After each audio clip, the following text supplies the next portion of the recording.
We are on the air, Pops. What time is it? It's chomp time.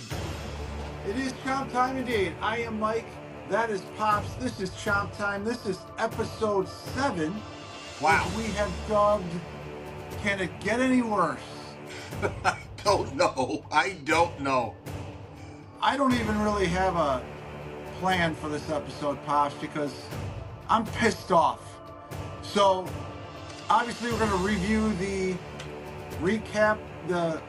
debacle, which was the Texas A&M game. Yep. And that's all I know for right now. It's not going to be the most positive episode that we've had. There will be some good news at the end. I will give some good news at the end. But I am going to let you begin the scathing report, which is the state of the program of Florida Gator football. Well, it's not good. We haven't been in this situation in a very, very long time. We haven't had a coach that's had a losing record in a very, very, very long time. Not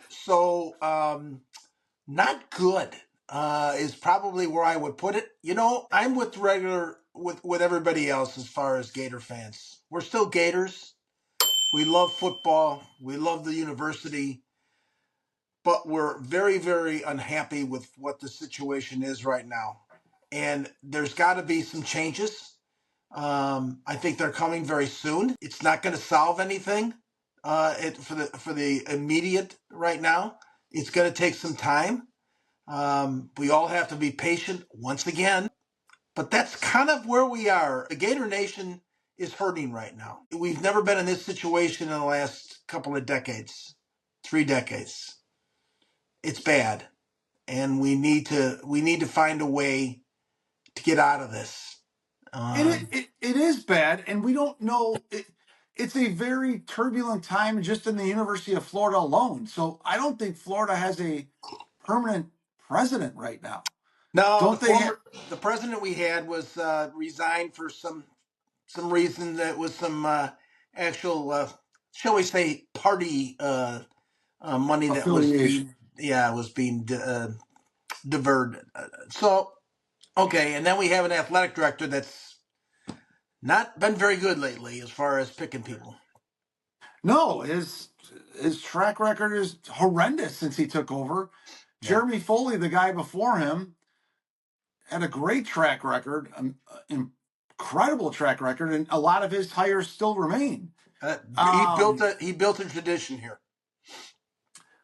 So yeah, we're in a tough spot, and it is football. It's my getaway from reality. Yeah, and it's my entertainment, good or bad. So, but yeah, let's break down the game. So let's start off by saying I thought that he was coaching for his career in this game. I thought in the 2 years in 2 games that he has been with us so far, he has been such an embarrassment in so many ways. The SEC opener, you got to show us something against a team that can definitely be beat. And so coming into the game, I thought it was one of the biggest games we've had as a program in at least 10 years. I would agree. When I posted that on Facebook, there was quite a bit of agreement from Gator Nation out there. It was an enormous game. So how does the game start out, Pops? Well, let me give you what the first half looked like. And then after that, it really doesn't matter. In the first quarter, we both had 2 drives, okay? Their first drive resulted in a field goal, 14 plays for 62 yards, 6 minutes. Their second drive, we all remember this one, was 9 plays, 92 yards, 5 minutes, resulted in a touchdown. They had a total of 23 plays, 154 yards, had the ball for 12 minutes in the first quarter and scored 10 points. So that leaves us with our first set of downs, 5 for 15 yards, 244, no points. Our second drive was 3 plays, minus 17 yards, a buck and a half as far as time goes. So Yeah. we had basically 8 plays for minus 2 yards in less than 5 minutes in the first quarter. Yeah. 0 points. Now, we all remember, too, that he was alternating the quarterbacks. So let's go to the second quarter, okay? They had their drive was 9 plays, 24 yards, 3.5 minutes for a field goal. Then they had another 15 play, 99 yards, 7 minutes on the clock for a touchdown. So they had 24 plays, 123 yards, 10 minutes, and they scored 10 points. We had 4 plays for 38 yards, 1 minute, 40 seconds. Then we had to drive 7 plays, 27 yards for 52 seconds. Oh, I'm sorry, 2 minutes and 52 seconds. So basically, here's what it came down to in the first half. They had 47 plays for 277 yards and 20 points. We had 19 plays for 63 yards and 0 points. At this So we point, come into this game, which most people say he's fighting for his life as far as a college head football coach. yeah, His first decision is to have 0 nuts, 0 cojones, 0 balls, and alternate the quarterbacks evenly every series. This is a man that was a former quarterback. yeah, You know the position is the most important position in all of team sports for a multitude of reasons. But yeah, one of them is you always have your hands on the ball. You have to develop a rhythm. This guy he decides, no, I'm not sure which one. We're gonna go with both of them. We're gonna and and it turns out he didn't go with the hot hand. He switched them off. First it was Mertz, then it was Lagway. Then it was Mertz, and it was like didn't matter what the quarter was, didn't matter what the no. down, where we were, didn't matter what the score was, it didn't matter where we were on the field, and that's his decision. I thought at halftime when he was interviewed, which was like kind of interesting. They interviewed a guy who was losing 20-0 at Well, halftime. they knew they weren't going to talk to him at the end of the game, so yeah, Yeah, they had to interview him then. very true. But they interviewed him, and he goes, "Well, we had a couple of plays. We didn't have the ball much, and this and that. Are you going to keep alternating the quarter? Oh yeah, we're going to keep on doing the same thing." So Yeah, I guess it's the old rule: keep on doing the same thing and expect something to change. yeah, that's insanity. That's Thank the you, textbook definition. We thank were you. down 20.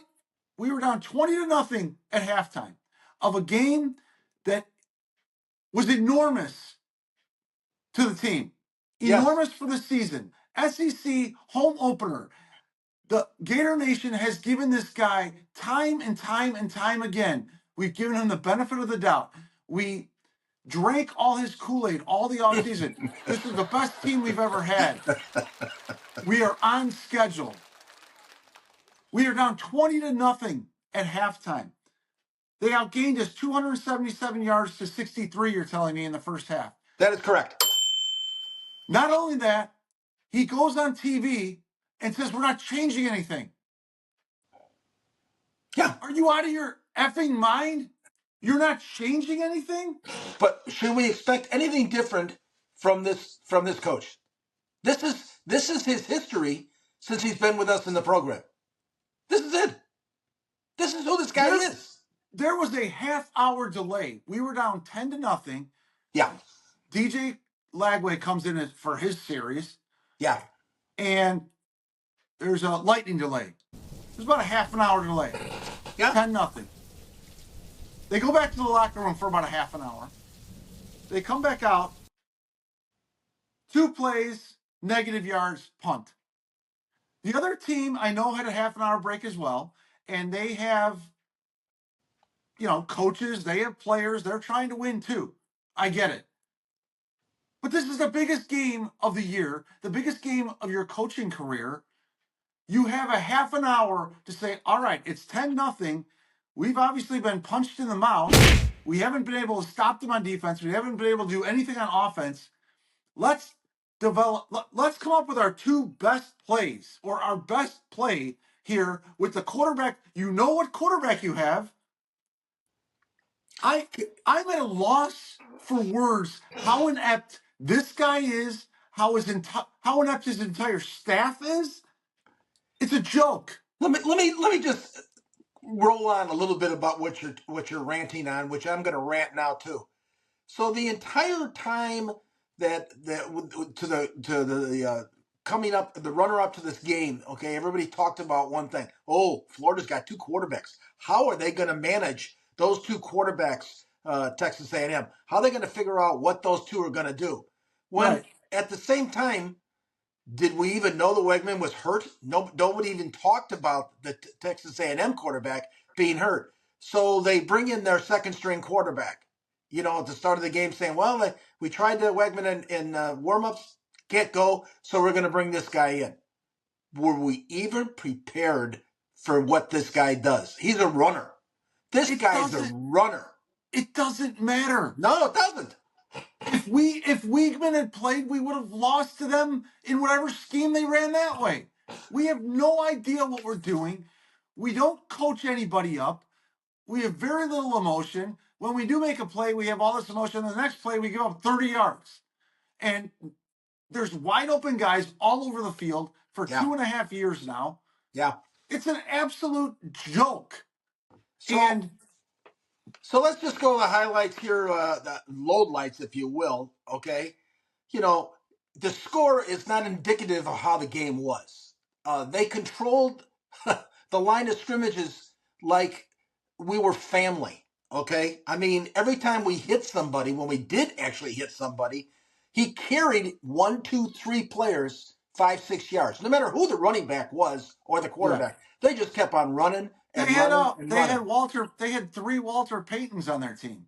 Listen, the one great play was the punt down to the 1 yard line in the first half.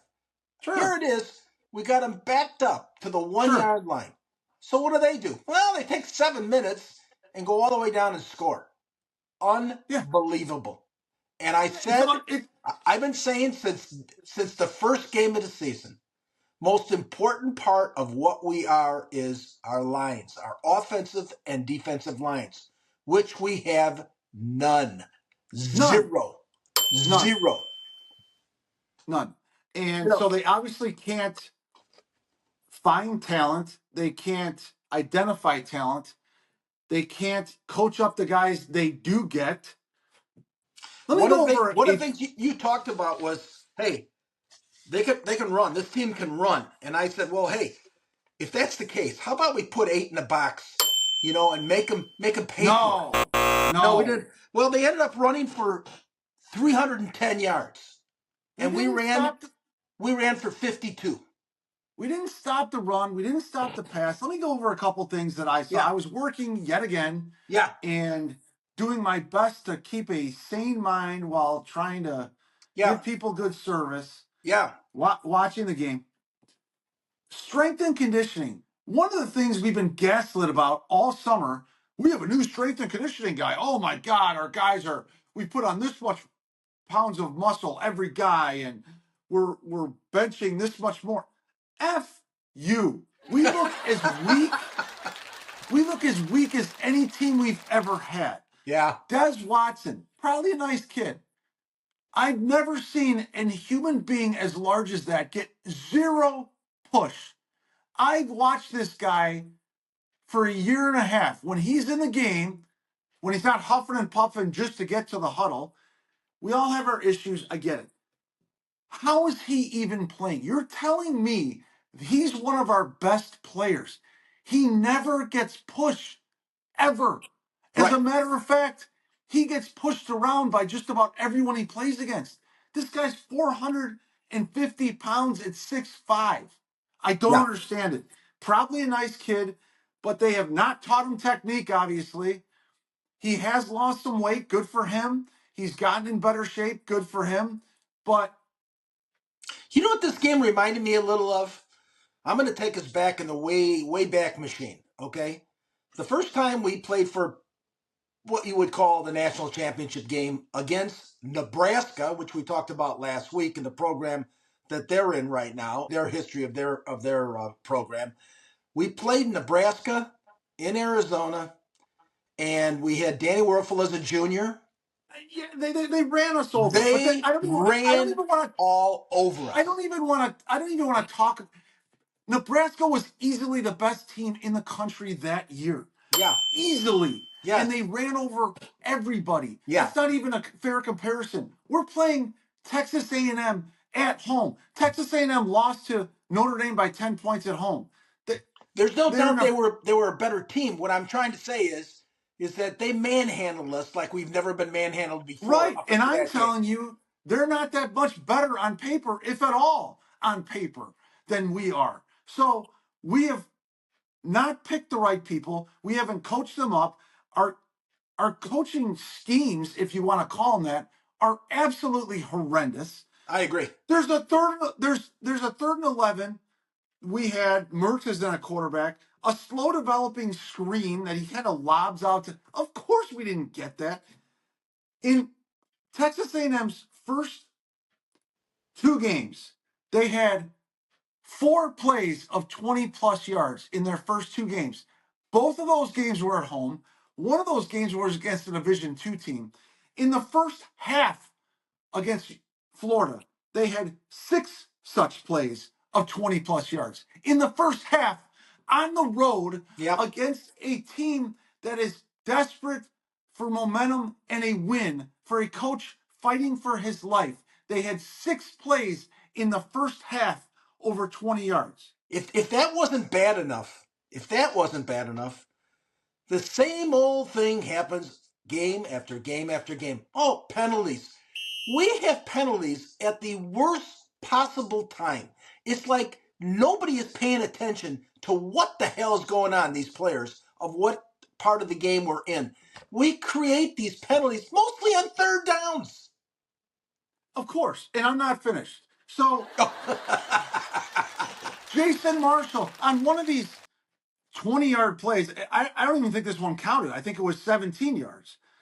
Jason Marshall pushes a guy out of bounds after 17 yards and starts talking trash to him. Oh, yeah. They're running up and down the field on you. Yeah. You didn't even tackle him. You barely even pushed him out of bounds after a 17-yard run, and you're talking trash.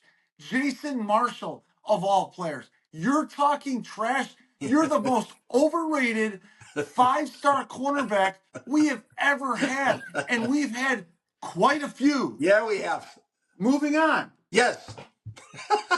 Your tight end, Boardingham. Even the little things. We suck at even the little things. He had a couple plays where he caught the ball and he was out of bounds. There's nobody even around you. You only need one foot. foot. Where you are on the field. You only need 1 foot. DJ, how about this? At the end of the first half, DJ is in the game. It's a Hail Mary situation. He rolls to the wrong side for the Hail Mary. He ends up throwing a Hail Mary. There's only one receiver out there. Didn't we have 4 other guys running out? So either 1, DJ ran to the wrong side. 2, the coaching staff didn't say in the helmet, which we have that technology now, or at least I think we do, make sure when you're running around trying to get space to get off your throw that you're going to the right, because all your receivers are on the right. Even that is a joke. How about when Webb had that open lane for a run? He trips as he gets the ball, and then he continues on for a run. A wide open gap somehow was there, and he trips with nobody around him. Yeah. And he's all upset that he tripped then. No, you tripped before you even got the fucking ball, and you were down 5 yards behind the line. A tipped interception in the second half. The tipped interception, Mertz was in the game at that point. Even if he catches that ball, it was a third down play. It's not going to be a first down. No. The guy was covered completely. Badger was covered, blanketed. Which, by the way, if you're coached up, you go and catch that ball with your hands. You don't wait for it to get to your body, because when you wait for it to get to your body, the defender can get his hand in there and tip the ball. This is at the point when Mama Bear said, "Okay, I've seen enough," and walked out. She goes, "Why did you throw the ball on third down short of the line of scrimmage. Why do we keep on doing that? She had enough. Well, right. And at that point, it was 33-7. Once again, another opposing team is pointing at our crowd, doing the Gator Chomp. We have no response yet again to that. They took their foot off the gas. We ended up losing 33-20. It looked almost respectable, I guess, for a Billy Napier team to lose by 2 scores at home is somehow respectable now, and a team that on paper is not as good as us.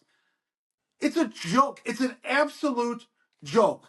And there's nothing. He has nothing. And then his press conference after the game, nothing. There is and then his nothing. His press conference on Monday, nothing. A wet mop yet again. Well, we got another opportunity, and we got to clean up some stuff. The coach we're playing, Mississippi State coach, is a great coach. Oh, really? Is he a great coach, Billy? He just lost 41-17 at home himself to a team named Toledo. And now you're praising this guy? You probably do think he's a good coach. You're an idiot. I want this guy out. I have had enough. I have had enough of this guy. He is atrocious, leading from the bowl game embarrassment. Okay. I got to calm you down a bit here. So I've had enough.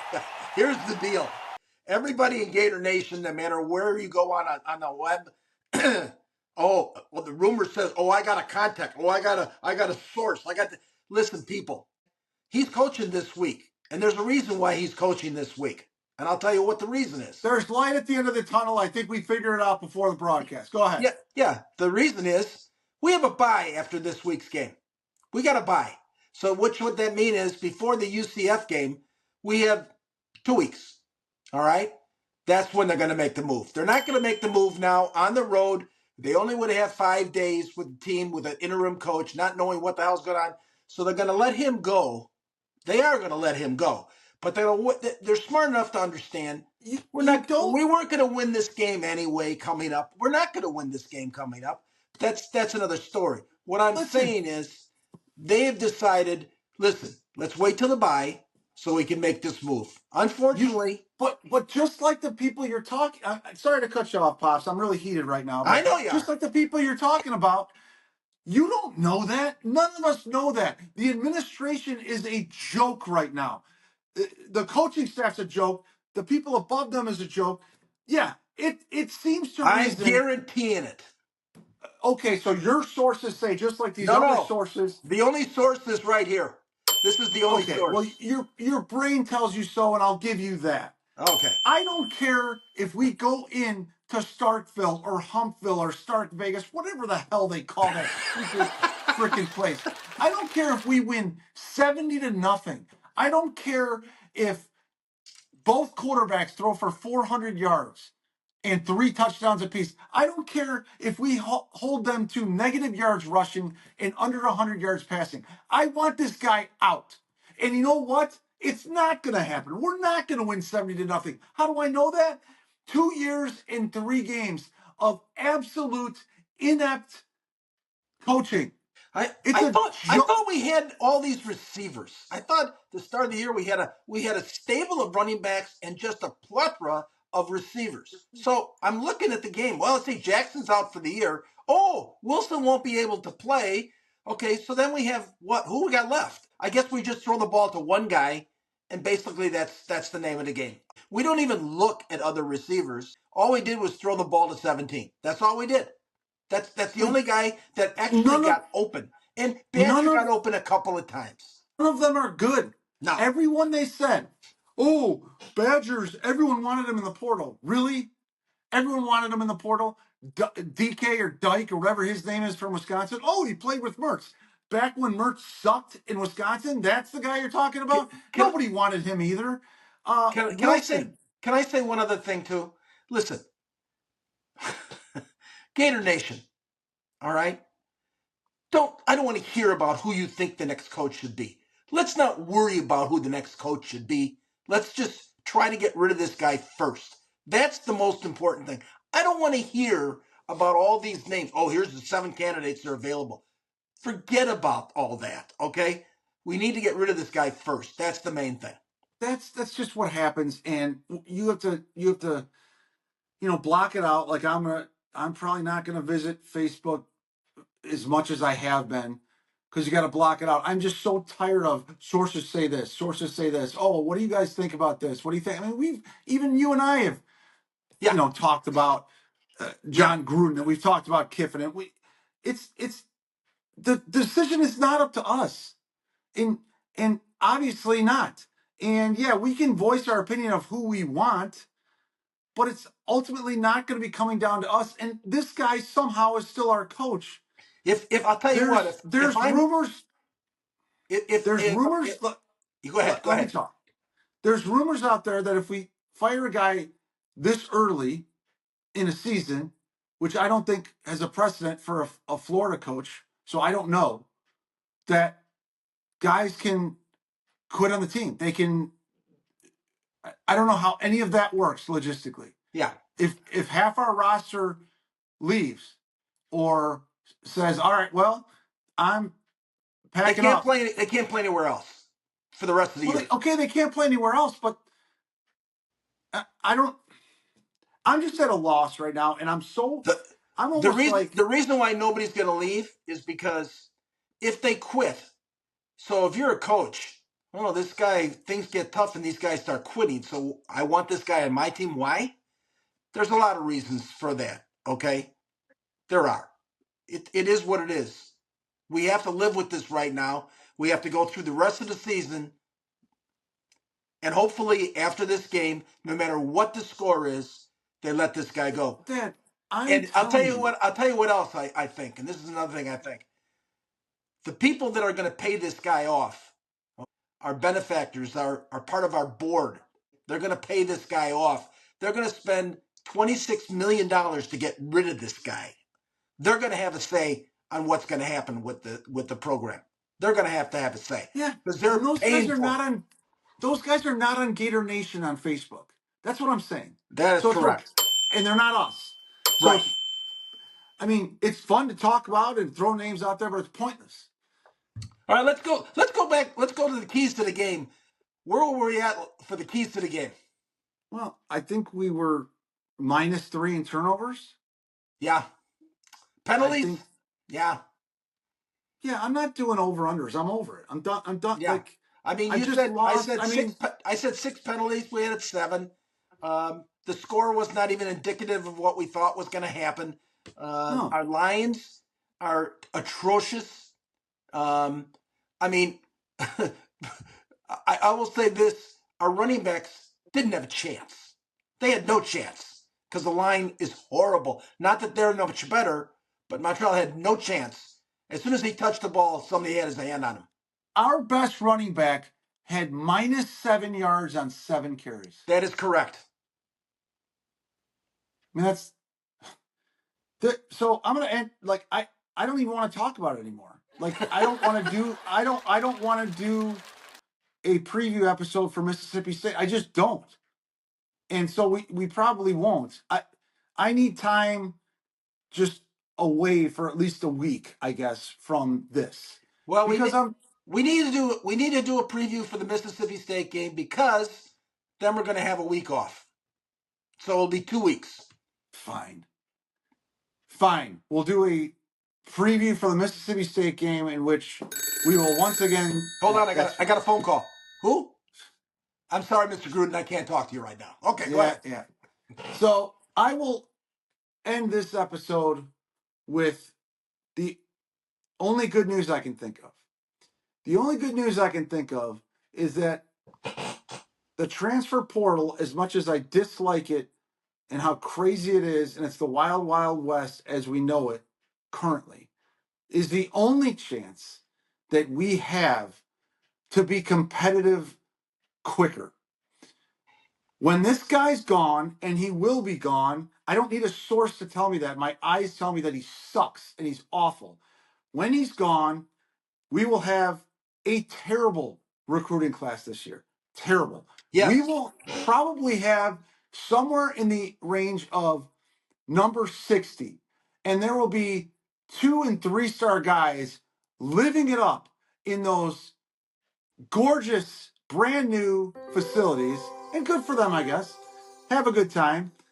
But I also believe that there will be a push to not sign very many guys in December and not to sign very many guys in February or whenever the second signing day is. I agree with And you. there will be a push for whoever the new head coach is to start with about 40 transfers in. And he will that person will try and handpick all over the country players to start a foundation to Yes. move forward. I do not believe, like you believe, that we are 6 to 8 years away unless they change the portal back to having to sit out a year. If they keep the portal the way it is, there is a chance, albeit a small one, that we can be competitive within 2 to 3 years, depending on who we bring in, and has any brain in his head that is at least 10 times better than what we have. And as far as the staff goes, I am now completely of the mind that less is more. I do not want another staff of 100 people, 95 of which are doing either nothing or worse than nothing. Okay, two things. I don't think we're 6 to 8 years away. I think we're 4 to 5 years away from being where we have to be to compete for a national title. I think we're 4 or 5 years away from that, even with the portal. The second thing is we're going to need to convince this kid, DJ Lagway, to stick around.